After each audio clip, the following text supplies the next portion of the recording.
दोस्तों नमस्कार। आज मैं आपको बताऊंगा मकर संक्रांति पर्व के बारे में। लेकिन सन 2023 में मकर संक्रांति की सभी को शुभकामनाएं। मेरा ये हिंदुओं का बहुत बड़ा त्यौहार है मकर संक्रांति, जो भारत के साथ साथ नेपाल में भी मनाया जाता है। और हिंदू जहाँ भी हों, जिस देश में भी हों, वहाँ भी अपने त्यौहार हिंदू परंपरा से जो मनाते आ रहे हैं उसको मनाते हैं। तो मकर संक्रांति की शुरुआत कब से हुई, एक तो ये मैं आपको बता सकता हूँ। दूसरा, पहली बार मकर संक्रांति कब मनाया गया था ये भी बताना है। सन 18वीं सदी में 12 और 13 जनवरी को मकर संक्रांति मनाई जाती थी। लेकिन 18वीं से 19वीं सदी में सन 1902 में पहली बार मकर संक्रांति 14 जनवरी को मनाई गई थी। अधिकांशतः मकर संक्रांति 14 जनवरी को ही मनाई जाती है। और सबसे पहले मकर संक्रांति जो मनाई गई थी दोस्तों, वो 15 जनवरी को मकर संक्रांति मनाई गई थी। मकर संक्रांति का मतलब क्या है? मकर संक्रांति का मतलब है कि संक्रांति का मतलब होता है इस आपस में एक दूसरे के आमने सामने होना, उसको हम संक्रांति बोलते हैं। और मकर जो है, मकर रेखा, भूमध्य रेखा, विषुवत रेखा, पृथ्वी में 3 रेखाएं हैं। तो सूर्य की किरणें जब मकर रेखा में पड़ती है उस समय इसको हम मकर संक्रांति कहते हैं। जब सूर्य की सीधी रेखाएं मकर रेखा पर पड़ती है तो इसमें मकर संक्रांति मनाया जाता है।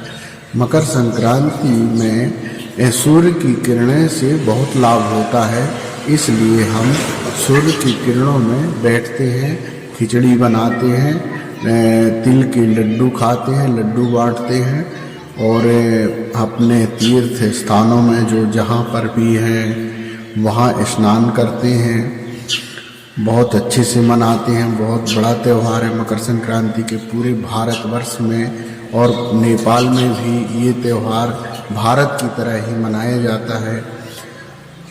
मकर संक्रांति में पूजा किसकी की जाती है?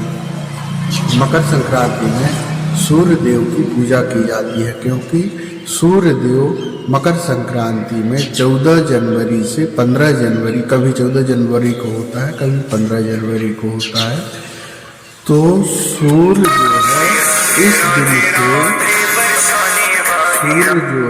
इस दिन से बड़े होना शुरू होता है और जो है ये उत्तरायण हो जाता है उसी दिन से। चाहे 14 तारीख को मकर संक्रांति पड़े या 15 को पड़े, उस दिन से सूर्य उत्तरायण हो जाता है, पौष मास सब समाप्त हो जाता है और बड़े धूमधाम से दिन बड़े होने लगते हैं। सूर्य की किरणें जो है वो तेज होने लगती है।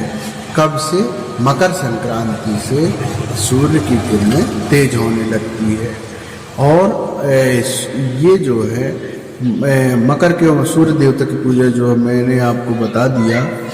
और मकर संक्रांति के दिन अधिकांश दिखता है काला कपड़ा पहनना चाहिए। काला कपड़ा शुभ माना गया है। मकर संक्रांति पहली बार 15 जनवरी को मनाया गया था, तो मैंने बता दिया आपको। तो दोस्तों, मकर संक्रांति की आप सभी को शुभकामनाएं। मकर संक्रांति अच्छे से मनाएं। और जो थोड़ी बहुत जानकारी थी मेरे पास तो मैंने आपको शेयर किया। अपने अपने स्थान में आवागमन के साधनों को देखते हुए आप अपने वाहनों को, पब्लिक को बिना किसी नुकसान किए अपनी यात्रा करें। और इतना स्पीड गाड़ी ना चलाएं कि जिससे हमारा भी नुकसान हो और पब्लिक का भी नुकसान हो। तो दोस्तों, मकर संक्रांति की आपको हार्दिक शुभकामनाएं। आप जहाँ भी हों अच्छे रहें और किसी प्रकार का नुकसान खुद का ना हो, इसका ध्यान रखें और किसी का नुकसान भी ना करें। क्योंकि हम तीर्थ स्थान में जाते हैं तो बहुत से लोग चोरी चमारी कर लेते हैं और सामान वस्तुएं भी चुरा लेते हैं। इससे भी सावधानी से रहें। और मकर संक्रांति में एक दूसरे को लड्डू बांटे, प्रसाद बांटे, मीठा बांटे।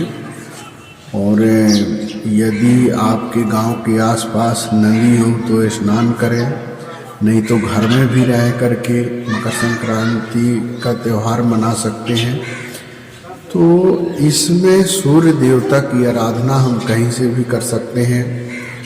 और नदी में जैसे स्नान करते हैं, चाहे गंगा हो, यमुना हो, नर्मदा हो, तो इनमें यदि स्नान करते हैं तो नदी के अंदर खड़े होकर के दोनों हाथ से जल को सूर्य देव को अर्पण करते हैं जल। तो उससे नेत्र का प्रकाश भी बढ़ता है और वह शुभ माना गया है। इसलिए हम जल के अंदर खड़े होकर के, जल में स्नान करके और जल के अंदर खड़े होकर के अपने दोनों हाथों से सूर्य को जल अर्पित करते हैं, जिससे हमारा शरीर में उसका सूर्य का जो तेज है वो शरीर में उसका प्रभाव पड़ता है। इसलिए हम मकर संक्रांति का त्यौहार मनाते हैं। तो दोस्तों, आप सभी को बहुत बहुत शुभकामनाएं मकर संक्रांति की। थैंक यू, नमस्ते।